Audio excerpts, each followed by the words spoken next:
Era chiamato il treno dell'economia, partenza ore 6:32 dalla stazione di Padova, arrivo senza fermate intermedie a Roma alle 9:30. Da dicembre però Trenitalia ha cancellato questo Frecciarossa, causando non pochi disagi alle imprese del territorio. Per questo motivo amministratori locali, rappresentanti delle associazioni di categoria si sono dati appuntamento in stazione a Padova e hanno protestato contro la cancellazione del Frecciarossa delle 6:32. È un interesse della città di Padova e un rispetto verso il Veneto. Faccio ancora fatica a capire perché hanno tolto il treno. Qualcuno mi dice che non era sotto l'aspetto commerciale attivo. Io ogni volta che lo prendevo era strapieno. In prima fila il sindaco Giordani con il consigliere comunale Luigi Tarzia, che aveva promosso una mozione in consiglio comunale contro la cancellazione del convoglio.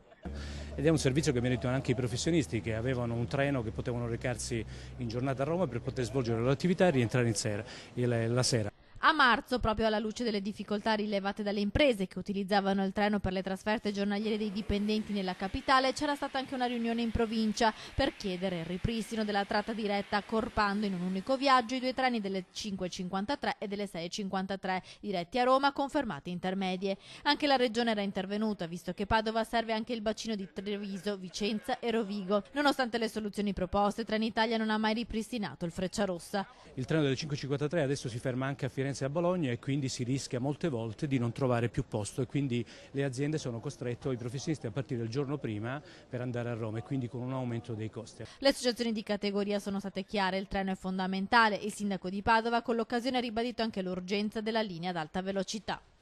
Interessava anche alle Ferrovie dello Stato perché era una bella cosa e si è fermato tutto. Se fermiamo tutto, si ferma tutto.